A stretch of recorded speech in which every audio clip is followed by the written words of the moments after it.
Unibet. Episode 74. Andrew Sarauer, Stürmer, Fehérvár-Veteran, AV19. I think this will be huge for the guys down the road, learning and taking things away from this series and seeing what it takes now. It takes 20, 25 guys buying in and guys finding roles and getting chemistry in your locker room, and it'll be only looking up from here. Die Tribüne erhebt sich und der Hexenkessel kocht.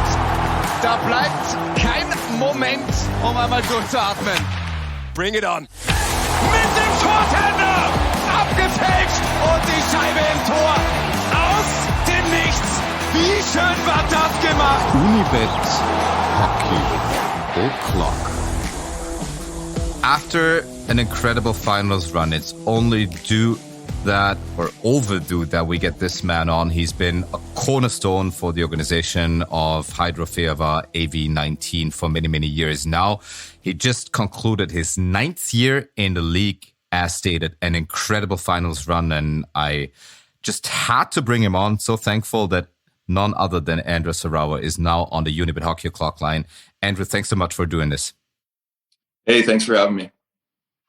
Andrew, we're recording this conversation a day after potentially a finals game number 7 could have happened. Now that the finals concluded in, for us neutral fans, in only 4 games, how bummed out are you still with more than a week to ponder now that the finals didn't go the full length? Yeah, it still hasn't really fully sunk in that it's over. We had such a good run there, and for this season to finish in 4 games in the finals was just crazy because those games were so close and so tight, and it just felt like such a close series. And see them celebrate on our ice after 4 straight wins and sweeping the playoffs, which is crazy. It was hard for our guys and for the team to watch that. And I mean, they had a good team and they fully deserved everything they had. But I mean, our guys pushed hard right to the end, and I was extremely proud of the guys and the team and the way they competed right to the end. But seeing them celebrate in 4 games was definitely a little hard. I want to dissect Fehérvár's season with you in much more detail, but I want to start with a fairly general question. And you're someone who a lot of people on this podcast already know or got to know, because at the very start of the season, you sent in a couple of snippets talking about training camp, talking about Kevin Constantine and everything that he brought to the table. But if I had told you in training camp that you would end up making the top 6 easily, that you would end up with one of the coveted tickets for the Champions Hockey League, and if you would end up with a finals run, what would you have answered me? Well, that's a good question. I think we've had the last couple of years the mentality of being in the top 6 every year here now, and we were always kind of ready to take that quote-unquote next step was our slogan. And right from day one, when Kevin kind of stepped in, you could kind of tell things were a little bit different. He just kind of had that presence and ability to teach, and we had a long training camp as far as like video sessions and meetings. And he kind of has a really, really good ability to teach his system. And once guys learned the way he wanted to teach and coach, guys bought in and really respected the way he brought his system in. And it wasn't anything crazy. It was just little things like blocking shots and sticks in lanes and talking on the ice and your routes at the net in the corners. So all those little things just kind of added up. And over time, you could kind of see the way that our team was developing into a winning team. And we started the season 5-0, and it was just kind of like, holy, this might be for real. Like we had such a deep team with great Hungarians this year and great imports, and everything just kind of gelled together. So once we had that belief throughout the year, we started gelling at the right time. And I don't want to say like Champions League or all this, because that was a little bit extra, but I mean, we were ready this year. We were ready to take that next step, and guys did, and it was a fun year. Now, I vividly remember, not only because I had a long conversation on Unibet Hockey O'Clock with him as well, the anti-Kahula era, and also the fallout with him not being brought back, even though a contract extension kind of had already been announced. So a little bit of turmoil there. And if you talk to people who were on that team, they said maybe, and it's not judgmental, just quoting those people, they said maybe a lack of defensive structure led to the way the season ended last year with a clean sweep at the hands of Vienna. How much of that sentiment would you share, and how much did Kevin Constantine indeed work on the defensive structure, quote unquote? Yeah, the way we call him Upi, I guess is Antti Karlula's name. Upi, he had a different style of coaching, and he did a lot of good things for our team. I don't want to make it seem like he was a bad coach or a bad person. Like he let the guys run, and that's kind of how our team was. We were up and down, and he really believed in scoring goals is going to beat teams, and so we just kind of were just missing a little bit of that structure and that defensive, I guess, hockey, and that's what Kevin really drilled into us. So it was kind of like night and day from last year to this year. But Upi was a stand-up guy. Like he really let the guys play a fun style of hockey, and we just ran into a really good goaltender. We couldn't score against Vienna. The Stark bomb, he stood on his head, and we just couldn't score in the playoffs. And we had this high offensive team all year, and then once we got to the playoffs, we just couldn't score, and then that's what killed us in the end. Now, you're someone who's seen a lot of hockey, who's played on a ton of teams, who's basically been everywhere. And just you personally, without the new coach being named yet, what were your conclusions? What things did you take away from last year where you thought, okay, we need to get better at this? You already mentioned that you were a great offensive team. You've got a ton of scorers, and it's a fun team to watch. But was it just, quote unquote, the defense that needed to get better? The all-around package? Something else? Yeah, I think it was a little bit of everything. I think we kind of had that main core together, and we just needed to find that missing piece. And we brought in some guys this year that really, really bought into what Kevin was teaching, and we didn't make much for changes all year. Our team stuck together, and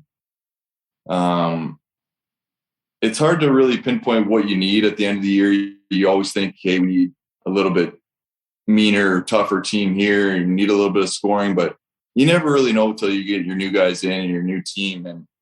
And this year we just kind of seemed to click, and guys found roles, which is important. And that goes from Hungarians to imports, and our lines just kind of gelled together. And that's what I think was big. We were much deeper this year as far as all four lines were playing. And Kevin's a coach that rolls four lines, and he wants guys bringing energy and playing that hard style of hockey, and grinding and wearing teams down, because that's what wins games in the playoffs.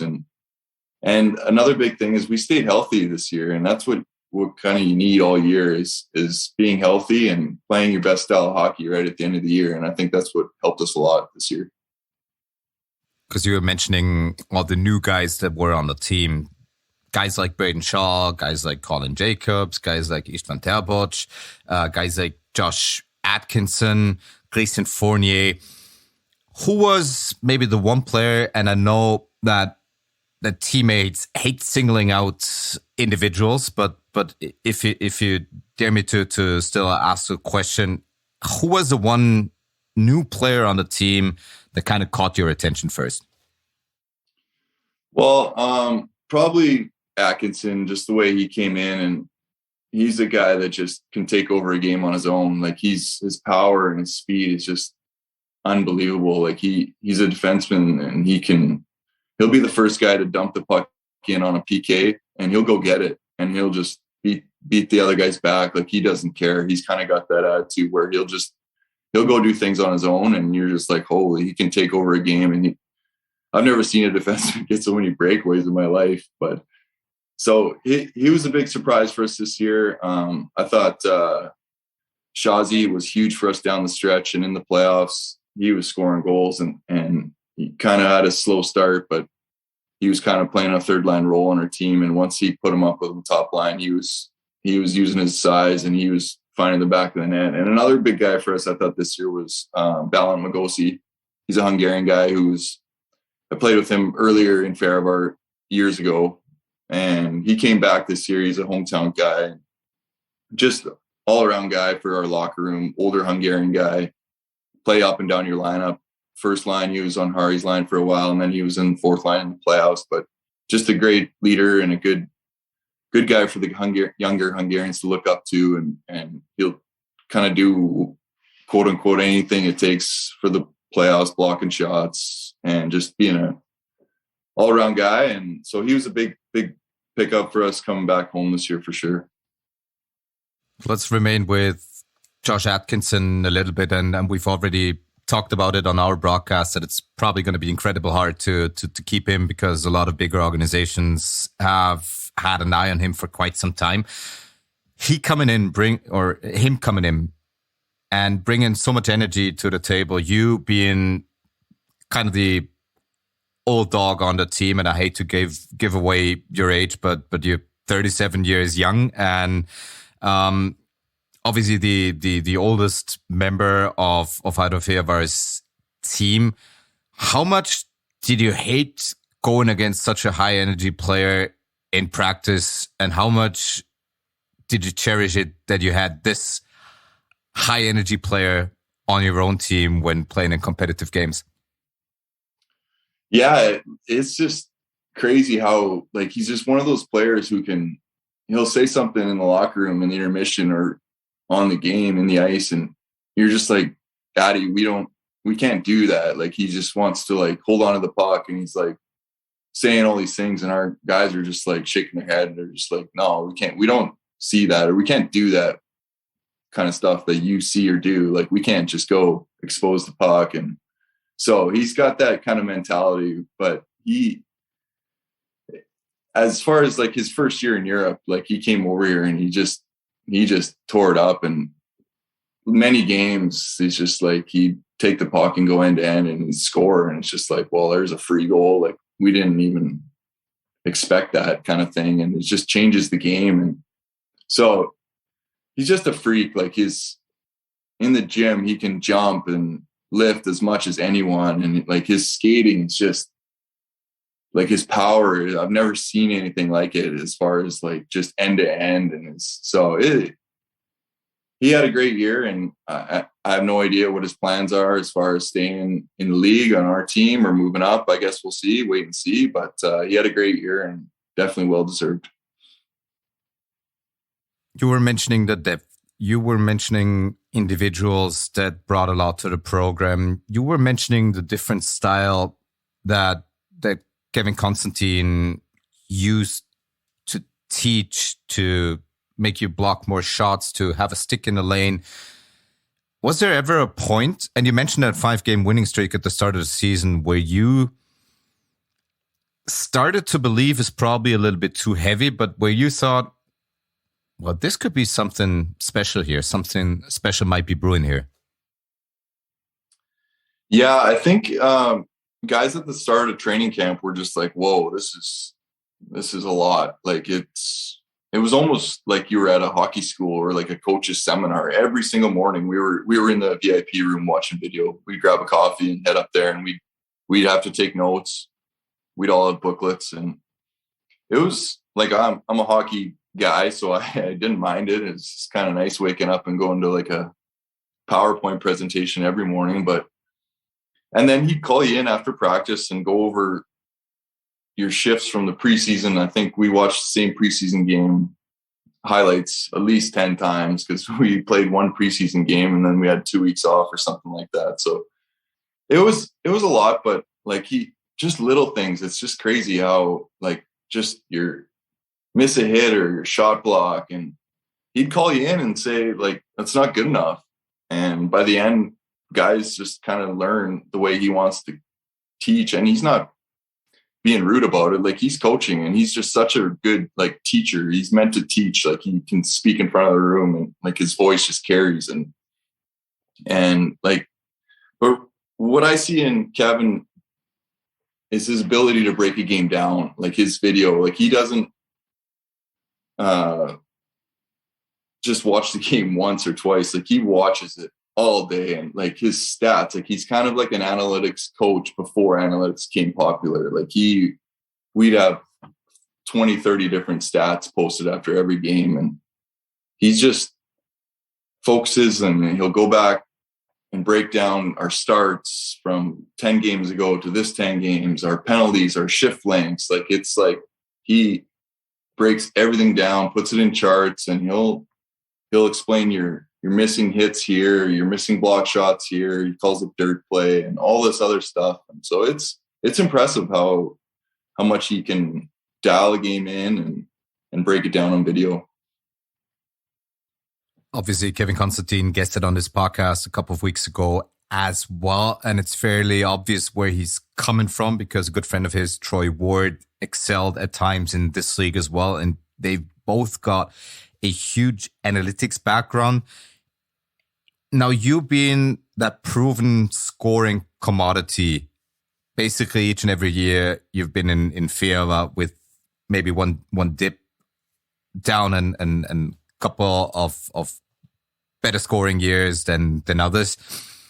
How did his approach not help your scoring, because it wasn't up with up to previous years, but how did his analytics approach and everything that he pointed out help your game, help shape your game? Yeah, I think obviously I had a little bit lower of a role this season and the last couple of seasons, but he played me a lot. I started a little bit lower in the lineup at the start of the year. I had a small injury in the preseason, but once the season got going and we missed Hari and Bartz for a couple months there during the year, and I was able to play up on the top line. He let me run like with the guys, and I think I gained that respect a little bit. And I was playing on the PK and PP with him, and he helped me a lot in different ways, and it kind of like brought me a new energy towards the end of my career here.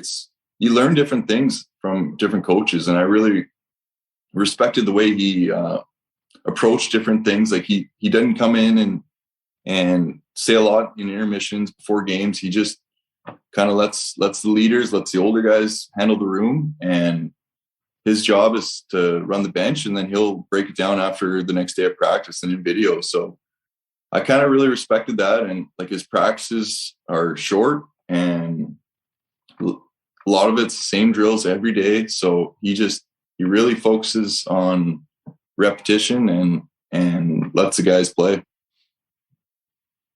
Something interesting that you mentioned, and it's always nice to take listeners inside the locker room and how everything is handled there.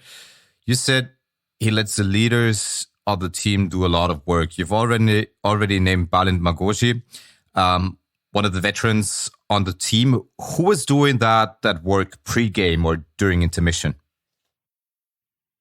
I think it's just collectively. Like, we had guys that have, like, Patan's played in the league for a while. Campbell's played in the league for a while. Obviously Magosi, and then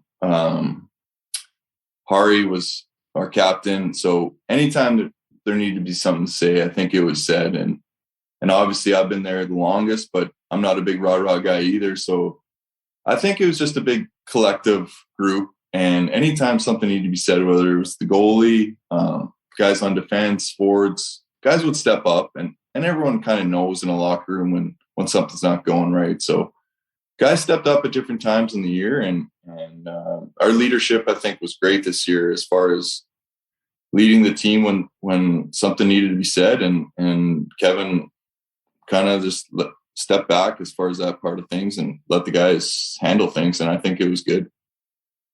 You said you're not a big rah-rah guy. Then again, you're one of the most respected imports in the entire league, one of the longest tenured imports as well. Was there ever a point during the season where you felt the need, the urge to stand up and talk to the room because things were A, going well, or probably B, not going so well? Nothing really comes to mind. I can't think of anything right offhand, but if there was something you said, I would definitely say it. But I try to lead like little things, different things as far as being a good pro, showing up on time, being in the gym, working hard in practice. Those kind of things I think are things that go a little bit longer. Like everyone can talk in the room and everyone can yell and scream, but I think leadership is more than just being a talker. Like you have to go out there and put in the work, be on time, be good to the young guys, and, go out for dinner, plan parties, play music. It's a lot that goes into being a leadership, and I learned from a lot of guys before me. So I'm just trying to show guys what it takes to be a good pro, and not necessarily just yell and scream and tell guys what to do in the locker room. It's interesting that you mentioned your role as regards being a leader.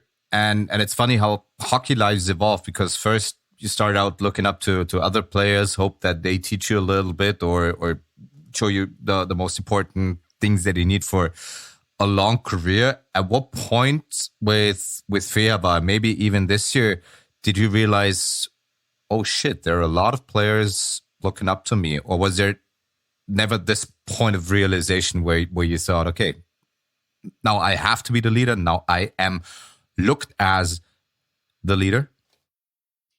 Yeah, I think that kind of took over a couple of years ago. Once you're the older guy on the team, and I've been around for a few years, you kind of just develop into that leader on the team, I guess. So I hope some of these guys look up to me. I just try to go do my thing every day. I'm all about doing the same thing, warming up, and hopefully these guys take something out of it. If they do, great. If not, that's great too. So I learned a lot from guys like Frank Banham and older guys that were here, just guys that carried themselves the right way. Mike Uzis, great professionals, so hopefully these guys see a little bit of that. And I mean, that's the way I was taught, and that's the way hopefully I can teach someone someday. And there are some huge organization icons like Christian Palkovic and Csaba Kovacs, whom we've had in an interview during finals game number 4, and he told us a lot about the culture in Fehérvár and how this finals run helped really put this hockey program like on a map for a lot of especially Austrian fans. If you reminisce about the way this program has evolved from your first year to this year, from creating an offensive powerhouse to finally having that all-around game with great goaltending that you probably need for deep playoff runs, from not being able to winning playoff series or a playoff series to winning multiple ones in the same year and ending up in the finals. How do you look back on these past 9 years in the league and past 8 of them with Hydro Fehérvár AV19? Yeah, this year was special, obviously making the finals, because it's been a grind here. We've always kind of been that lower level team my first couple of years in the league, just scratching the playoffs, getting in through the bottom pick round. And then last couple of years, we've been known as a top 6 team. And like I said earlier, taking that next step. And this finals run was crazy because the fans were just all over us at the end of the year, just like saying thank you and congratulations. And it's like hard saying thank you because we finished second, like we didn't even win. And so they were throwing parties for us and all that. So it was a little bit kind of different, but the fans deserved it, obviously, for so long. And the city just got behind us, and everyone, it was such a cool feeling in the city because we've always kind of been that lower level team. And now we were ready to make a run, and guys believed, and it was fun seeing the city and the club rally around us and make that run. You're getting into the top 6. You're picking Pustertal and you're sweeping them. And it's the first playoff series win in franchise and organizational history. At what point did that buzz start going around in the city? And you mentioned the fans and how thankful they were. Obviously, on Fehérvár's Instagram account, it's at Fehérvár-AV19. A lot of great pictures from a great season-ending party at the main square can be looked at and were posted. But at what point did that buzz really start? Was it always there, or was there a point where you thought, okay, well, this feels different? No, this one definitely felt a little bit different. Like we knew we were ready to make a run in the playoffs this year, like finishing third, and we were close to second all year. And so this was the first time we got to actually pick a team this year. And obviously there's only between a couple teams, but we felt confident this year that we can do something. Like Klagenfurt's and then Vienna's, like they were a little bit lower down. And so once we got rolling against Pustertal, man, it was fun to watch. Like our team just gel, and like goals were coming easy for us, and we kind of really didn't hit any adversity till like the finals. We lost one game to Villach in the second round, game 1 in overtime, but other than that, we went 8-1 all the way to the finals. So we didn't face much adversity. We like the way we were scoring against Pustertal, it was just like incredible. It didn't even really seem like playoff hockey, and guys were just rolling at the right time. And then we ran into a hot goalie in the finals. So yeah, it's just the buzz, the excitement was just fun to see all year, and it was a lot of fun. You said it right there. You were in the unenviable position to pick a team first. And I mean, we've had that many, many times, and obviously narratives evolve around it. Oh, okay, this team picked that team because they think they might have a good shot at beating them. So that team could use that as a motivational tool to make sure that this doesn't happen. So there's a lot of things that go into this. But you had your choice in between two teams, Pustertal and Klagenfurt. A Klagenfurt team that you just had beat 7-0 at their place a couple of weeks earlier. How did you decide that you wouldn't want to face Klagenfurt, but Pustertal instead, with the longer travel, considerably longer travel also involved? Well, obviously Klagenfurt with the history, winning the last couple of years, and they were a little bit banged up. I mean, the game we beat them 7-0, I don't even know if they had, I think they must have been missing 7 or 8 guys, and Dom, I believe, was still away. So they were a big no, I think, for us, and that just left Pustertal. And the travel is the travel.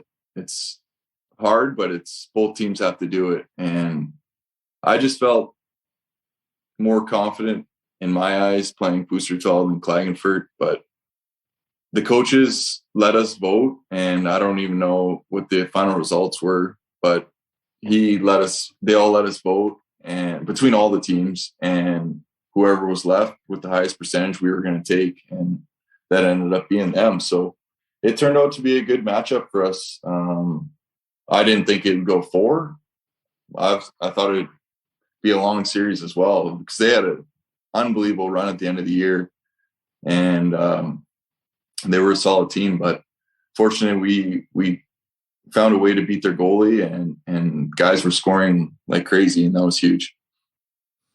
You just mentioned it, that 8-1 to start the postseason, especially after a layoff of almost 10 days. How important, retrospectively, was this scoring outburst to start the postseason? Yeah, that was wild. Starting at home was huge.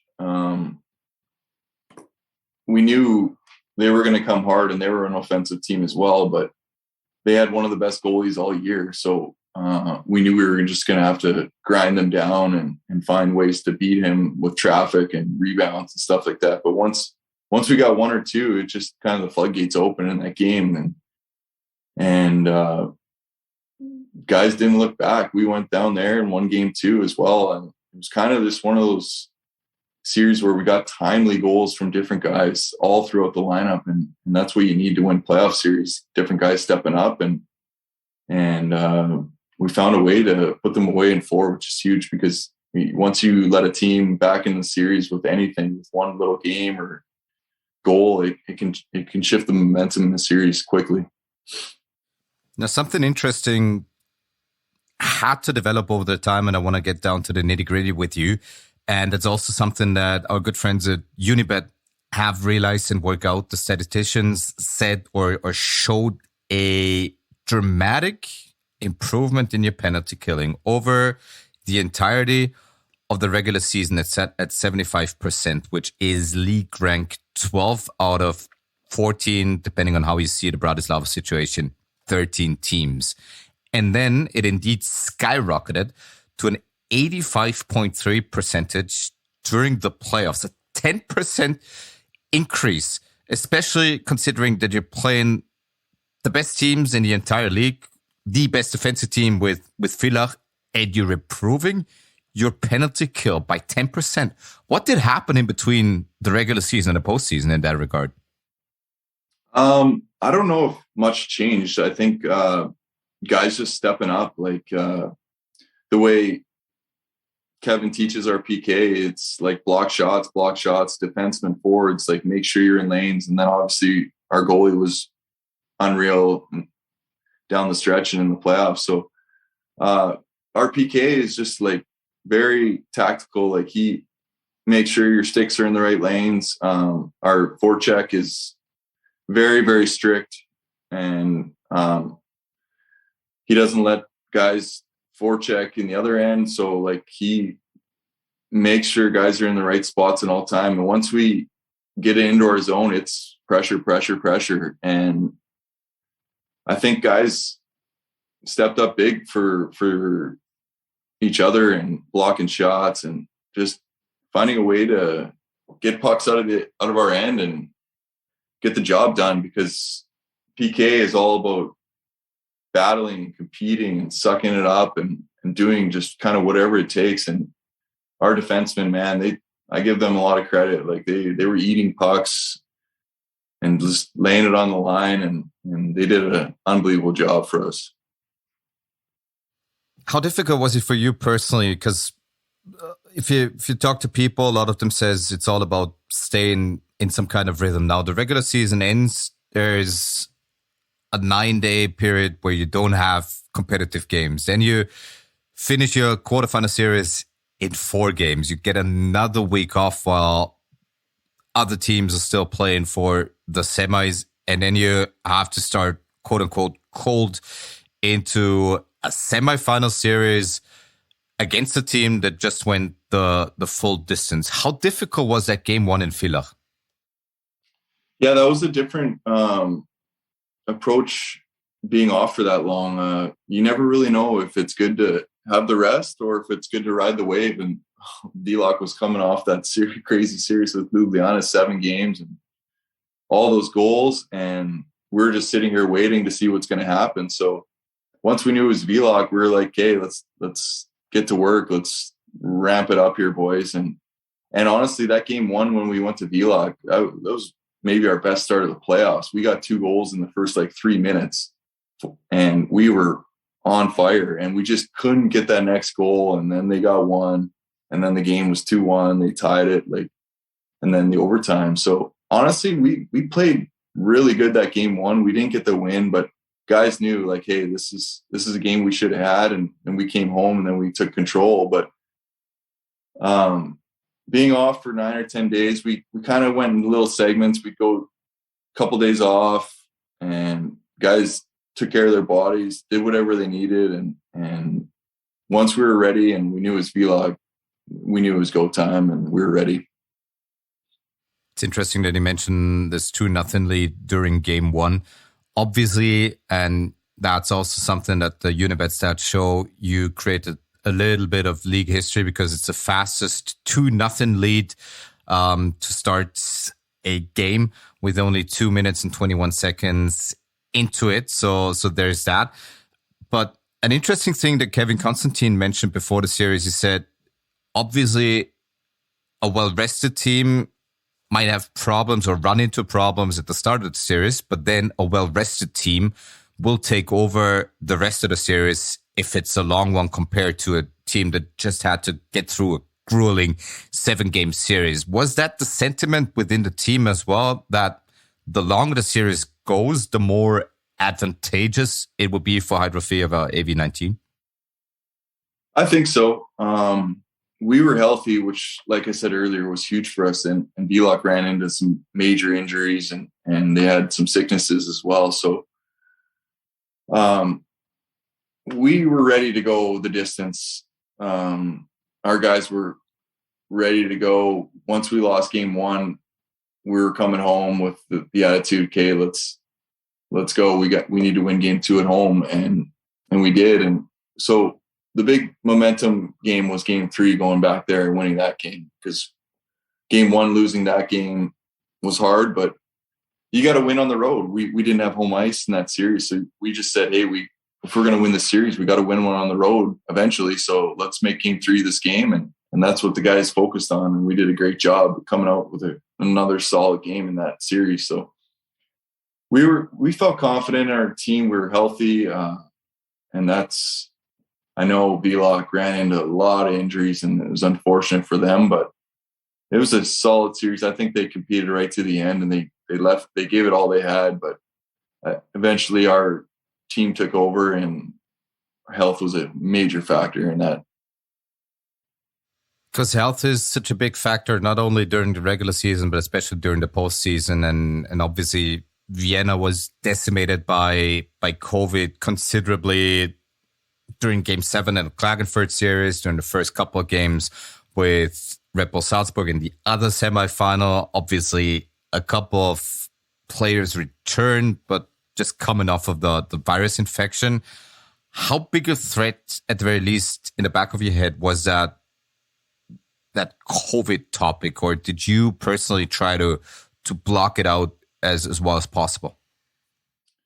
Yeah, obviously it's still in the back of your head. And it was a little bit scary seeing that Vienna was going through that, because you kind of always think, for us this year, we had guys kind of get it in 2 or 3 guys per time, different every other week, it almost seemed. And the year before it was like half the team and then half the team later. And then this year it was 3 guys now, like spread out. So once we got through most of the team this year, it was starting to creep back in our minds a little bit with Vienna. And like, you just don't ever want to see that go down on a hockey team, getting a sickness or something like that to kill your team in the playoffs, especially when you've worked so hard all year to get to the spot you're at. So that was just unfortunate for Vienna. But guys, our team stuck together and we're very lucky that nothing happened to us in the playoffs.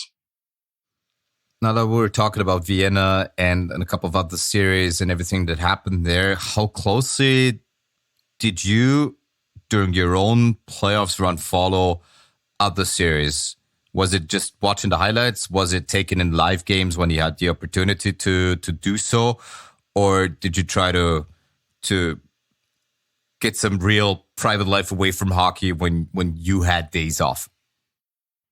No, I was following most of the series for sure.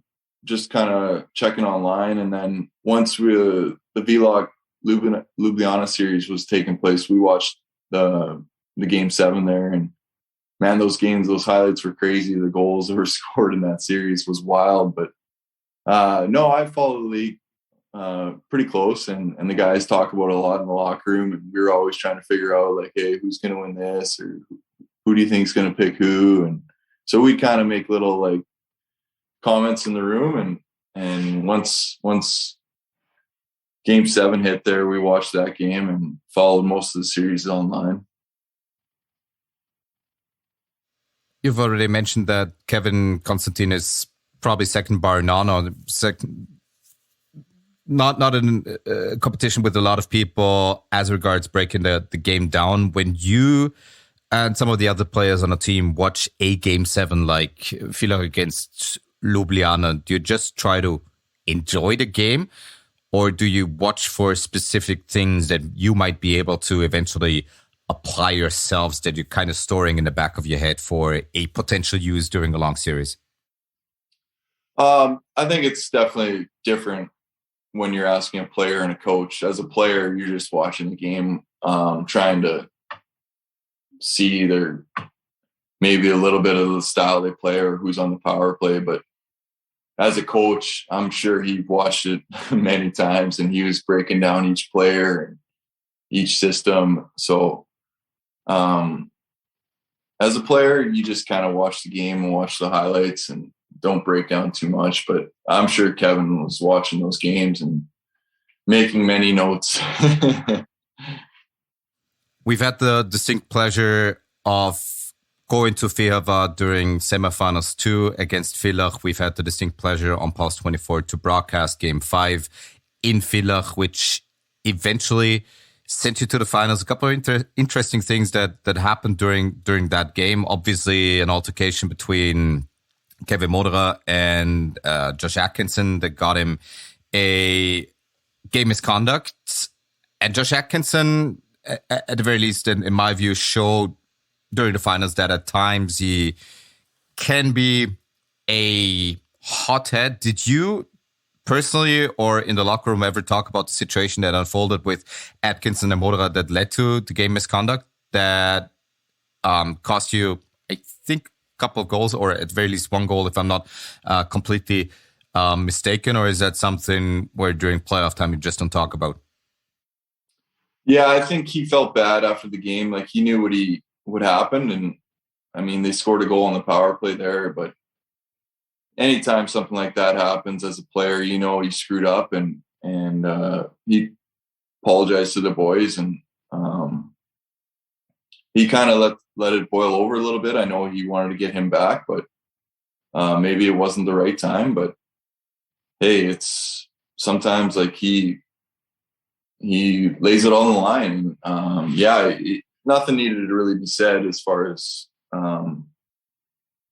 him from the players. He just came in and he apologized, and then he came back and he went to war for us the next few games. So it was over and done with. But then again, how ambivalent was that feeling getting back on the bus, knowing for the very first time in team history you had made the finals and that you would get at the very least 2 home games in front of a rowdy crowd, and potentially not having Tim Campbell around because of the blade he got to his ear or close to his ear, where no one really knew if he'd be able to play? Yeah, that wasn't like, the game was unbelievable the way we clinched that game going in the finals. But it was a little bit of a damper, obviously, knowing or not knowing, I guess, what was up with Campbell. And I was on the ice when it happened, but no one saw anything. And I saw him standing in front of the net and without a stick, and I was like handing him my stick, and then he went down and no one really knew what was up. So it was scary. Like, the guys were like, what's going on? And we were texting with our team manager, and once we found out it was his ear and he was okay, then obviously that was a big sigh of relief for the guys. And we waited for him after the game, and he was able to take the bus home with us. So that was huge, because he's such a warrior. And that guy, he goes to war for the guys and just quietly goes about his business day in and day out. He doesn't miss games, and he shows up and he competes. And so we needed him in the finals, and that was huge for us, for him to come back. But clinching the finals, that bus ride home was awesome. It's just a unbelievable feeling, just knowing you're going to the finals. It's just a crazy ride, and the way it all happened was unreal. Tim Campbell just shows that hockey players are indeed the toughest, probably in all of sports. You going back, you preparing for the finals, you knowing that hockey is now taken over Székely Fehérvár. How did you try to mentally prepare what was awaiting in those, as it turned out, 4 games?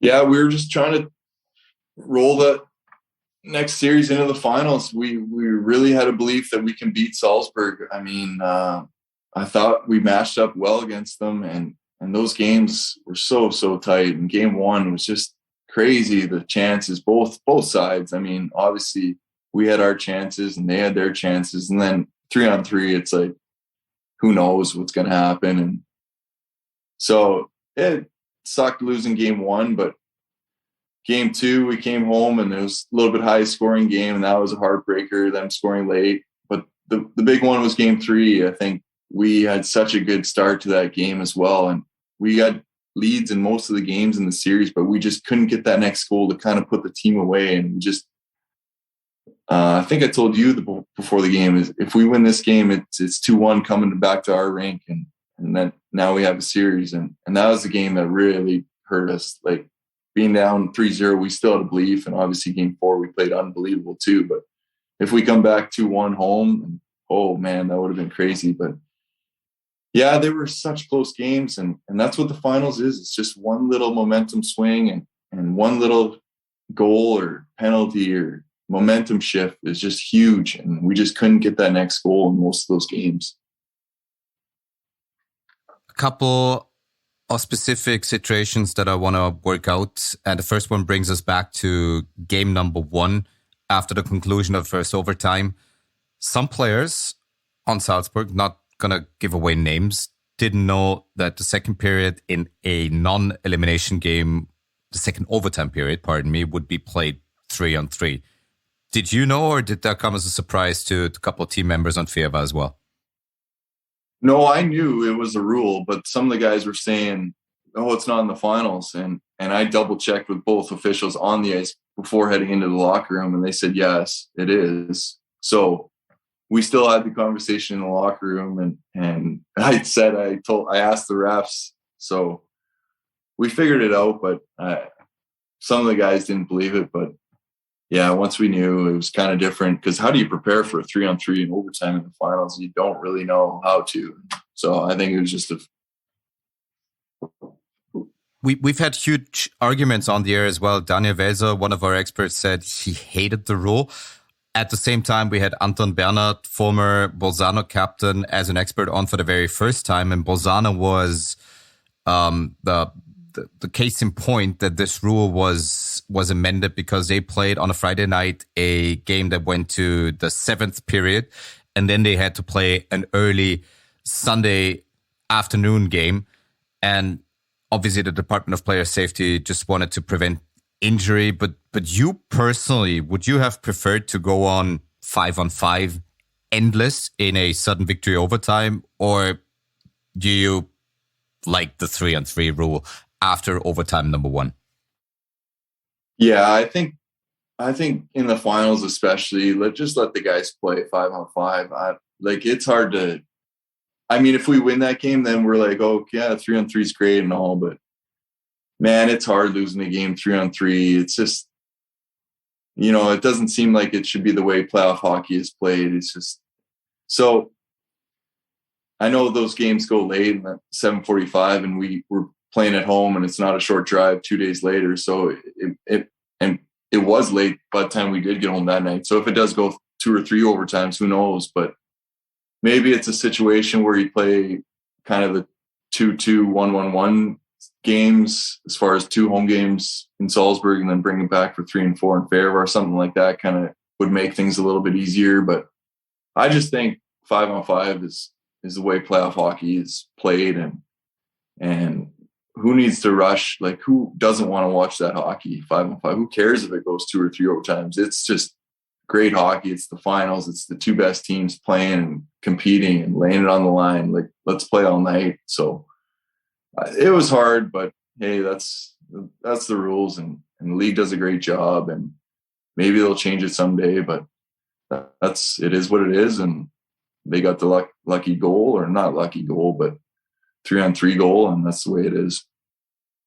I know for a fact that a couple of decision makers are regularly listening to this, and I share that sentiment. Finals and playoffs should be played 5-on-5. I do get why the rule has been amended, but it is the purest thing.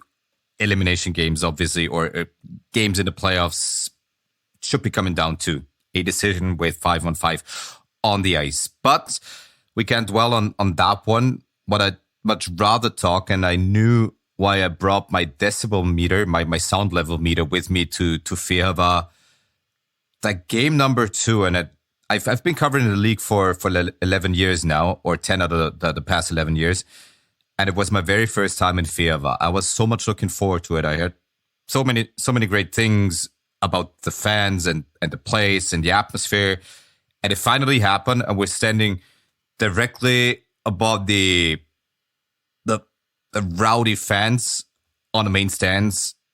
How did that atmosphere, and coming from someone like you who've played many games at that place, how did that atmosphere, that anticipation, that buzz, that feel right before game 2 differentiate from all the other games that you were on the ice?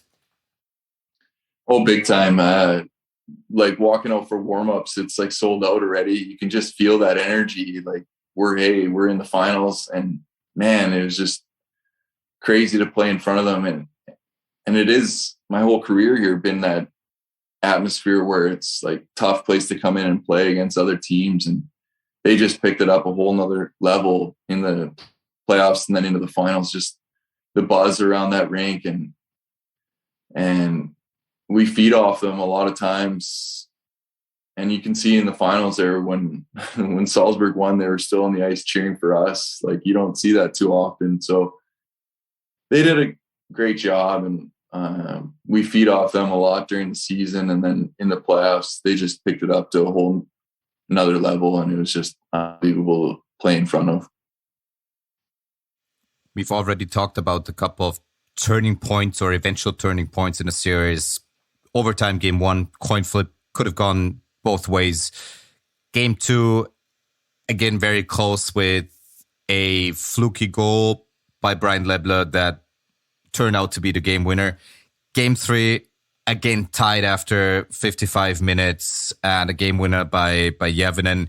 You heading back home for that all-important first elimination game and coming out blasting during that first period. Was that the game plan, to put as much pressure as possible on Salzburg and skate as hard as you've never skated the entire year? Totally. Guys just still believe, and like, we knew we could beat that team, and we're just like, hey, it starts with one game. Let's go win one game and see what happens. And getting that lead again, place was rocking.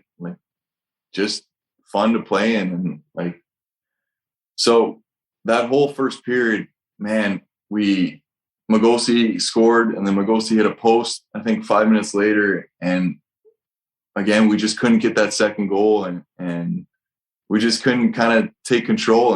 And all credit to Salzburg. That's what good teams do. Like, they hang around, and they played a good road game. And then once they made it 1-1, the end of the first period, that's kind of the heartbreaker for that game, because it felt like a period that we should be up a bit, but Salzburg just hung around, and they did the whole series. They played solid against us, and they limited our chances. But that game, we were buzzing, and it just hurt not getting a win in front of our home crowd, because they deserved it.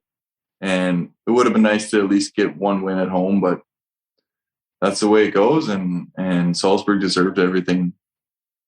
It's interesting. Our takeaways are almost exactly the same. Even we on our show discussed that the city really deserves having at the very least one more game in the finals. And as the sold out away stands in game 3 in Salzburg showed, this is also a well-traveling fan base. So they at the very least, the away fans would have deserved it. Maybe you would have packed the arena for a game 6. But this first period, apart from the fact that it's one of the best periods in all of hockey that I've watched in a very long time, Kevin Constantine looked back on it and said, we should have been up by more goals, or we should have been up, shouldn't have been tied. And then not fatigue set in, but with Raffel obviously scoring an unprecedented championship-winning goal through the legs. And that feeling that Fehérvár just couldn't match what Salzburg was doing anymore. When did that set in with you that this is probably not the game, unfortunately, and not the year for Fehérvár to win it all? Did that feeling ever set in, or did it start slowly creeping in? Maybe not till right at the end when they got the empty netter. Like I really believed that we were going to get a win at home, and it just didn't seem fair almost the way we didn't get a win because the series was so tight. So I don't think they took full control of the series at all. Like all those games were so down to the wire late. Game 3, they scored late with my stick breaking off the face-off. They get the lucky goal game 2. And then game 4 was just, they hung around and we couldn't put them away. So our guys, man, they competed. I was so proud of our guys and the way we handled losing and in the locker room after the game, like guys just laid it on the line. And I was so proud of that group and the way they competed and battled, and guys were injured. And so it sucked losing, but obviously making the finals, making the Champions League, it was awesome season. And I'm so grateful and proud of the guys in that room. One last thing that I really need to talk about, where I want to pick your veteran brain. It's getting said a lot during playoff time that you can't dwell on mistakes, that you can't think about things that happen, that you have to look forward, that you have to think shift by shift. But as we're talking about everything that went down in the series against Salzburg, those tiny little things, those bounces, the puck just didn't take Fehérvár's ways, the multiple posts that you hit, the timely saves that you didn't get. Small mistakes, small happenings that added up and eventually led to that 4-0 series. How much do you indeed block that out, and how much do you dwell on things sometimes indeed? Yeah, I think it's a big learning step for our guys. I think making the finals is something to be proud of, but this will be huge for these guys for down the road, like next year and the year after. Listen, like playoff hockey is so small, and like these momentum swings, you have to control the ups and downs of a playoff series, whether good or bad. And Kevin was big on that. He's got a saying, kind of 5% past, 90% now, and 5% future. And we just kind of focus on the now. We prepare a little bit, we look back a little bit, but we're focusing on now. And so you just got to kind of focus on the now. And I think this will be huge for the guys down the road, learning and taking things away from this series and seeing what it takes now. It takes 20, 25 guys buying in and guys finding roles and getting chemistry in your locker room. And it'll be only looking up from here. Now, after the conclusion of a year, there's always a couple of loaded questions. And the one we asked Kevin Constantine in his post-game interview about his immediate future and everything else, he said, first of all, he's just now looking forward to seeing his wife, his dogs, and his kids. So that's a fair plan. Now, with 37 years of age, and you're going to eventually turn 38 in November, of course, the question needs to be asked how your personal future looks like. Is there going to be Andrew Sarauer in Fehérvár next year, or hasn't that been set in stone yet or put to paper? That hasn't been set yet. I'll have a meeting this week with our GM here, and we'll sit down and kind of discuss the future and what we have plans. But as far as myself, I still feel great playing. My body feels good. I still think I can play at a high level, and I try to bring anything positive to the team and whatever I can to make it successful. And I try to get better each and every year. And I really still do feel good waking up, and I enjoy the process of going to the rink and the training and the preparation that goes into it. So until I lose that motivation and that drive, that's probably when you know it's the end. But it's still fun for me, and so hopefully we'll see. I'm gonna meet, like I said, this week, and maybe something will get done, and we'll go from there. Obviously, a lot of Fehérvár AV19 fans pulling their thumbs, and of course, a lot of other league fans who'd like to see you in a Fehérvár or Ice Hockey League jersey this upcoming fall. And as you were talking about motivation, how much of a motivation is it to know that there's this new shiny arena on the horizon set to open in December 2023 in Fehérvár, that multifunctional modern arena the town has deserved for so many years? Is that something that you try to set as your goal? I want to play there in December of 2023. Well, it's hard to look that far, I think. I just take it year by year now, obviously. So they've been talking about that rink for a while here, actually. So, but I have seen pictures. It is getting built right now. So at least there's a little bit of progress with that. But I haven't really set it as my goal to play there someday. But my goal is just year by year, obviously. And when my body feels good, I'll keep playing. But if not, that's when you know. So it would be great to play there, obviously. But man, playing in this rink here, it doesn't get really much better than that. Like, you're playing in front of these fans, you're probably going to lose that atmosphere. And we have a great locker room in our rink here. We have a great gym. We have kind of everything you need. So I love playing in the rink we're in. It's close to downtown. It's got everything you need. So it'll be nice, though. I'm excited to see what happens with this new rink, and if we can sell it out, and what kind of atmosphere moves onto that new one.